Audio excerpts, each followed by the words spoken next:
Assalamualaikum warahmatullahi wabarakatuh. Alhamdulillah, alhamdulillah wa syukurillah wa la haula wa la quwata illa billah. Allahumma sholli wa sallim ala sayyidina Muhammad wa ala alihi wa sahbihi ajmain, amma ba'd. Pada sahabat-sahabatku yang dirahmati Allah Subhanahu wa taala, alhamdulillah kita masih diberikan kesehatan, kenikmatan, iman dan Islam, sehingga kita semua di bulan suci Ramadan ini masih tetap bisa melaksanakan puasa meskipun di tengah pandemi yang sangat luar biasa corona, tapi tidak menyurutkan semangat kita untuk tetap berdakwah dimanapun kita berada. Nah, sahabat-sahabat sekalian, pada sore hari ini kita akan berbincang tentang zakat.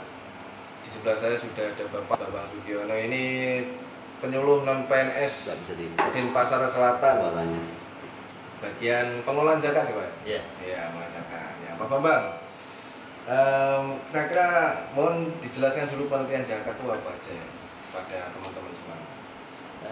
Terima kasih. Assalamualaikum warahmatullahi wabarakatuh. Waalaikumsalam. Alhamdulillah. Wa syukurna wa ni'matillah wa la haula wa la quwwata illa billah. Allahumma shalli wa sallim ala sayyidina Muhammad wa ala ali sayyidina Muhammad. Alhamdulillah, sore ini di bulan yang penuh barokah ini kita bertemu ya, bertatap muka tentang pembahasan masalah zakat. Zakat ini atau pengertian zakat ini ditinjau dari segi bahasanya, itu merupakan kata dasar dari zakat yang berarti berkah, tumbuh, bersih atau baik. Dan dari segi istilah fikih itu berarti sejumlah harta tertentu diwajibkan Allah diserahkan kepada orang-orang yang berhak, di samping berarti mengeluarkan sejumlah tertentu itu sendiri. Jumlah yang dikeluarkan disebut zakat karena dikeluarkan menambah banyak, membuat lebih, berarti melindungi kekayaan itu sendiri. Jadi dari segi fikih itu kita disuruh mengeluarkan zakat kepada orang-orang yang berhak. Nah, kalau gitu apa bedanya zakat sama sedekah atau infak? Kalau menurut Profesor Presiap itu ada sedekah wajib dan sedekah sunnah. Jadi sedekah wajib itu yaitu zakat tadi, seperti surat At-Taubah itu kan as-sedekah itu ya jadinya. Jadi itu sedekah.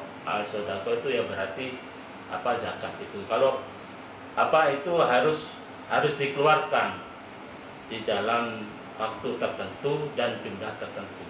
Jumlahnya itu adalah nisab. Nisab itu adalah batas minimal untuk mengeluarkan zakat. Dan kalau sedekah sunnah itu kapan saja bisa dikeluarkan, gitu ya. Jadi dan jumlahnya tidak ditentukan. Kalau sedekah bebas saja. Itu beda. Kalau zakat sendiri ada ininya nggak, ada macam-macamnya, ada berapa ya zakat sendiri? Zakat sendiri kalau garis besarnya itu ada dua, yaitu zakat fitrah dan zakat mal. Dan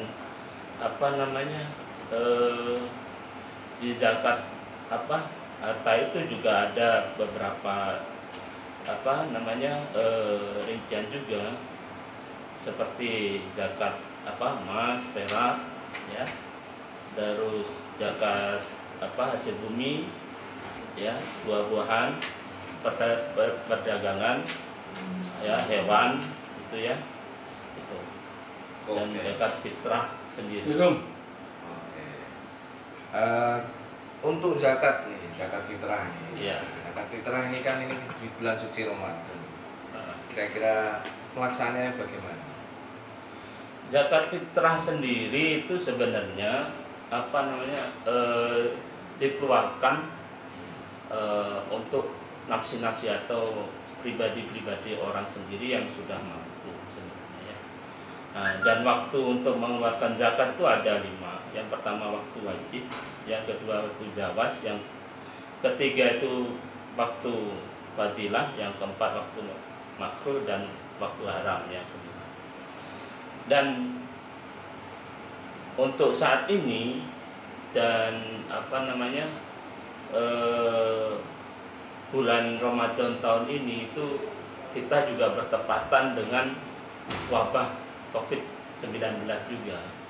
Jadi kita harus bijak untuk mengeluarkan zakat fitrah itu sendiri. Nah, untuk waktu wajib itu kan menunaikan atau membayar zakat itu pada malam 1 Syawal atau sebelum khotib, sebelum sholat Id. ya, sebelum sholat Id itu. Kalau waktu Jawas itu kan tanggal 1 Ramadan itu sudah bisa gitu ya. Kalau yang fadilah ya terbit fajar sebelum sholat itu, ya, dan lain-lain. Kalau untuk saat ini lebih baik kita menunaikan awal. Jangan seperti tahun-tahun sebelumnya. Biasanya tahun-tahun sebelumnya yang pengalaman saya di sebagai ambil zakat itu kita sudah tutup lapak ibaratnya jam 1 malam, di pas malam takbiran itu masih ada aja yang jadi agak repot. Tapi kalau untuk saat ini lebih baik dibayarkan di awal. Gitu, karena ada wabah COVID-19 ini. Jadi sebenarnya nggak apa-apa di awal ya. Nggak apa-apa. Harus menunggu ini. Nggak Ketentuannya berapa kira-kira yang harus dibayarkan zakat fitrah? Ketentuannya ini ada beberapa macam ini ya. Kalau menurut madhab Syafi'i itu ada ada tiga kriteria atau ada 3 pengompokan. Ada yang paling kecil itu 2,27 kg. Itu yang paling kecil untuk madhab Syafi'i ya. Maksimalnya itu 2,751 gram. Itu maksimalnya untuk madhab Syafi'i. Cuma kita biasa di Indonesia ngambil tengah-tengah itu biasanya 2,5 kg dengan perhitungan satu mudnya itu 6 on. Ya, jadi kan kalau zakat fitrah itu kan satu sok itu kan 4 mud. Jadi satu mudnya itu 6 on gitu kan. 6 on. Kalau misalnya zakat diganti uang tuh boleh apa enggak itu? Pakai uang maksudnya? Zakatnya pakai uang? Dibolehkan. Di sini juga saya cuannya juga dari dari PBNU juga, itu dibolehkan menggunakan uang, dikonversikan menjadi pakai uang. Karena apa alasannya? Itu lebih leluasa mustahik itu menggunakan. Itu alasannya. Jadi kalau pakai beras ya fokusnya ya beras itu aja yang diolah. Tapi kalau pakai uang itu bisa mustahik itu bisa mengolah apa saja. Gitu. Itu alasannya. Enggak apa-apa berarti pakai uang. Ya, enggak apa-apa. Berarti dikonversikan. Iya. Berapa 2,5 kilo gitu? Iya. Dikalikan berapa kilonya, beras itu berapa kilo aja. Gitu ya. Bisa ya. Kalau untuk amil sendiri itu gimana ininya? Apakah boleh ditentukan dari mana? Dari takmir atau yayasan, atau harus ke ini? Untuk amil sendiri itu kita harus tahu syarat-syarat amil. Kita ada 2, kita bagi amil ya. Amil pertama itu amil yang menentukan kebijakan, yang itu syaratnya itu Islam, berakal, balik, adil, mendengar, dapat melihat, dan dapat mendengar maksudnya mengerti tentang zakat. Terus amil yang kedua yaitu tim pelaksananya. Itu syaratnya itu berakal, balik, adil, dapat mendengar, dan dapat melihat. Dan syarat ketiganya itu adalah di apa namanya, ibaratnya diangkat atau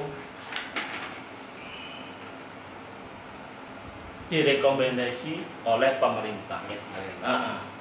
Itu jadi syaratnya kita harus mengajukan apa namanya, nama-nama. Kalau kita di pemerintahan di Indonesia ini itu sudah ada namanya Basnas, Badan Amil Zakat Nasional. Nah, ya itu. Cuman ini ada beberapa amil-amil atau badan zakat itu swasta seperti NU-Care gitu ya. Dan NU-Care ini juga sudah rekomendasi dari pemerintah. Nah, ibaratnya perbedaannya NU-Care dengan Basnas ini apa? NU-Care perbedaannya kita ibaratkan nih, kalau bis ini, kalau Basnas itu bis Damri. Ya, kalau NU-Care itu apa, Gunung Arta dan lain sebagainya, dan mempunyai trayek yang sama. Nah, itu ibaratnya seperti itu. Payung hukumnya tapi sama ya? Sama, payung hukumnya sama. Bisa di Basnas, bisa di bisa di Basnas, bisa di NU-Care. Kalau yang di musola-musola itu bisa ngadain sendiri apa gimana? Kalau yang di musola-musola itu biasanya langsung diangkat oleh takmirnya sendiri. Itu bukan namanya amil ya, tapi panitia zakat. Panitia zakat ini tidak berhak untuk mengambil apa namanya, bagian amil. Zakat dari amil. Gitu ya.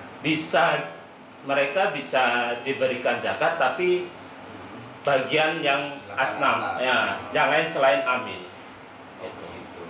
Ya. Berarti bisa saja ya, tapi Bisa saja. ini ya, nggak bisa. Tapi mekanismenya nanti pas dia diberikan bagian, tapi bukan atas nama amil. Itu ya. Atas nama lapan asnaf Ya, selain amil. Oke. Iya, deh, mungkin itu saja Pak Bambang. Terima kasih atas waktunya. Ya, terima kasih. Demikian tadi teman-teman kita sedikit ngobrol tentang zakat ya. Mudah-mudahan bisa diambil apa hikmahnya lah, ambil ilmunya dari apa yang kita sampaikan tadi. Akhir kalam, wallahul muwaffiq ila aqwamit thoriq. Saya Muhammad Isin. Nah, sebelah saya Pak Bambang Sugiono. Assalamualaikum warahmatullahi wabarakatuh.